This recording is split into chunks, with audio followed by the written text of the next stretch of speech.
The following presentation is about exploring teaching practices and materials during teaching Greek as a second language to adult refugees and migrants in non-formal educational contexts.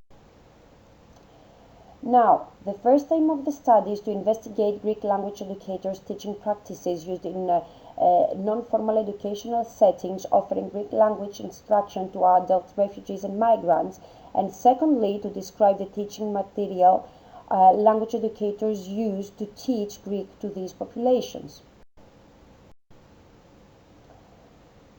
Now, here I would like to present some statistics. 1.3 million international migrants live in Greece, which is almost 13% of the total population. These migrants originate mainly from countries such as Afghanistan, Syria, Congo, and Iraq.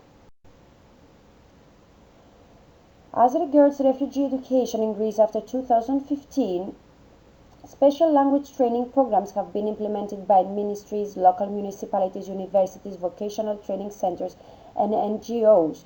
These language classes and tutoring are held by volunteer non-governmental organizations, and many teachers either lack proper training or have minimal experience in teaching these populations. Now, as regards previous research on teaching practices, teachers, although highly educated, used rather traditional approaches during second language instruction. They emphasized grammatical knowledge and they ignored meaningful communicative activities. In addition, the teachers lacked training and experience in managing intercultural classes and dealing with challenges, and also the teachers focused on a more communicative aspect of second language teaching, emphasizing speaking skills. Now, on an international level, here we have some indicative examples, and as you can see, in Germany, for example, language courses were monitored by forces connected with the labor market. In the UK and Germany, there was an over-focus on accuracy and monolingual approaches. Similar in Turkey, trainers applied the verbal narrative teaching technique. In Canada, teachers did not apply any intercultural pedagogy practices as they lacked proper training. However, in Scotland, skilled adult educators fostered inclusion and social justice by promoting critical awareness in their classes, and similarly in Sweden, the use of mediational mechanisms and scaffolding techniques promoted second language learning. Now, the first research question is, what are the teaching practices used in non-formal educational settings offering language instruction to adult refugees and migrants? And the next research question is, what kind of material teachers use to teach adult migrants? The research took place in Patras and Athens, and 17 educators who teach Greek as a second language in NGOs, camps, and volunteer organizations took part. Here you can see the profile of adult migrant students. The majority of them are males with an average age of 25 to 35 years. They come from Eastern countries and African countries. Their educational background ranges. There are high percentages of illiteracy, disrupted education, or cases of even unidentified schooling backgrounds. There are different levels of competency in Greek and other foreign languages. The learning groups also range from one-to-one tutoring, small groups of 4 to 5 students, or larger groups of 20 or 25 students in cases of camps. The students' attendance also varied from a couple of lessons to a full course, as it was not consistent either. Here you can see the profile of the research participants. As we can see, the majority of them are females. There was only one male participant. Their age ranges from 24 to 58 years old. Here you can see their employment status. Also here there are some facts about their academic background, which is quite rich. In particular, 12 out of the 17 were primary or secondary school language teachers. and the majority of them hold a master's degree relevant to their first degree. I would like here to point out that their general teaching experience was over 5-6 years. However, their teaching experience in teaching Greek as a second language or teaching adult migrants was quite restricted. In particular, 5 of them had less than 1 year of experience. The research took place in fall 2020. 17 semi-structured interviews were conducted by phone, social networks, or physical presence, complying with the COVID restrictions of the pandemic.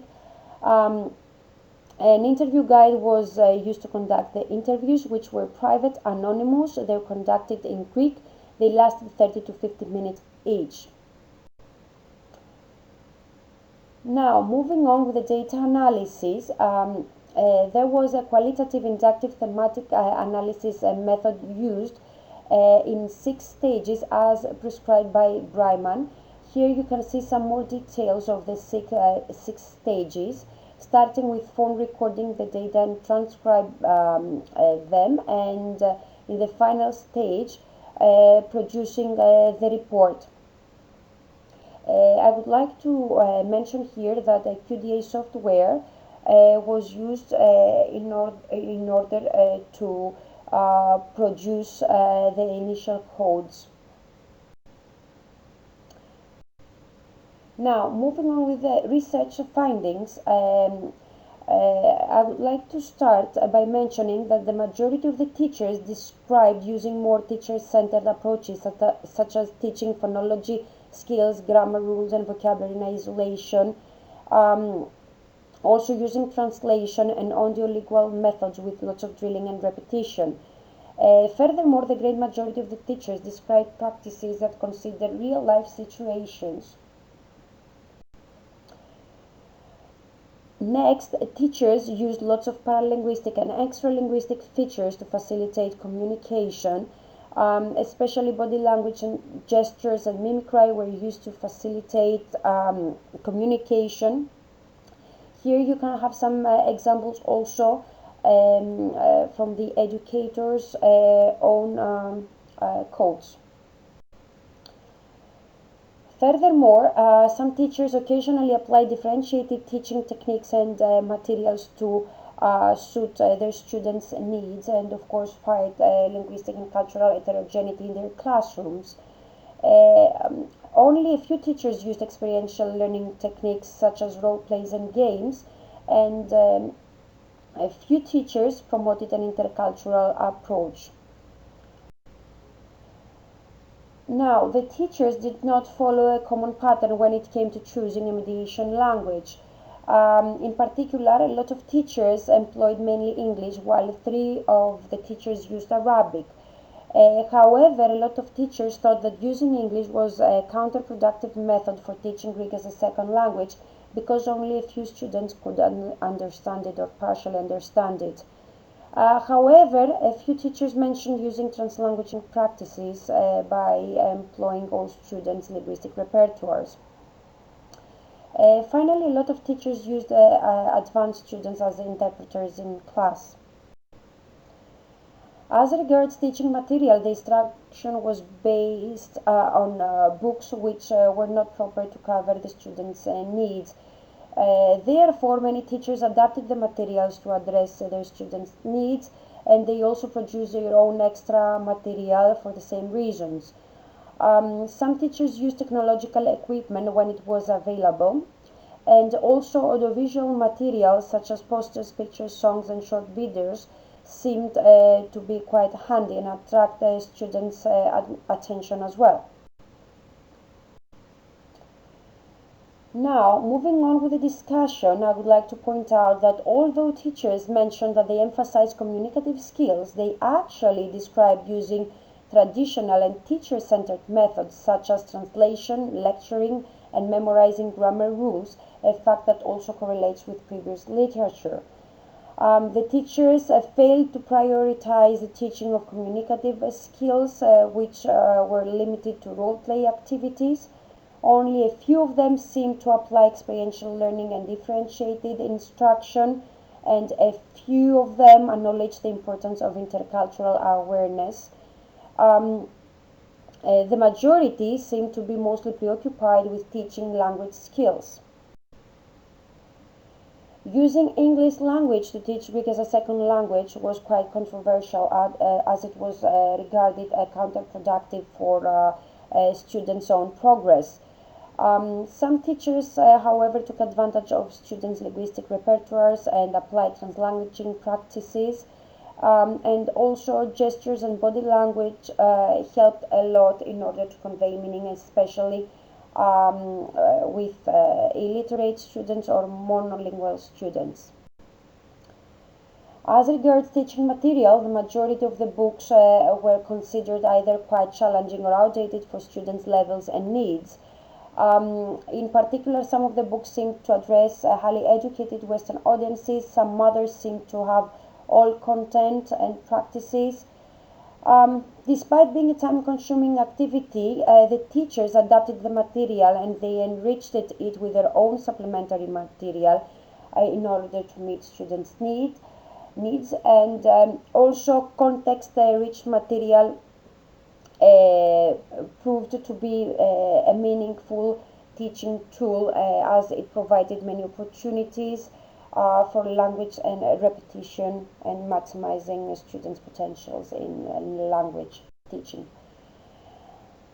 In conclusion, teachers seem to be quite flexible, and if they favor oral communication skills, they adapted the material according to their students' needs, and they also agreed that teaching practices focusing on communicative approaches worked really well with their students.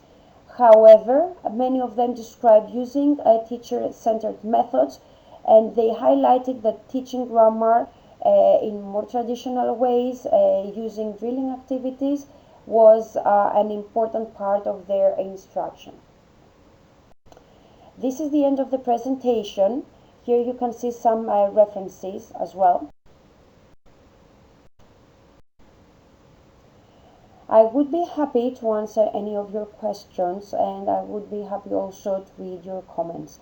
Thank you very much for attending my presentation.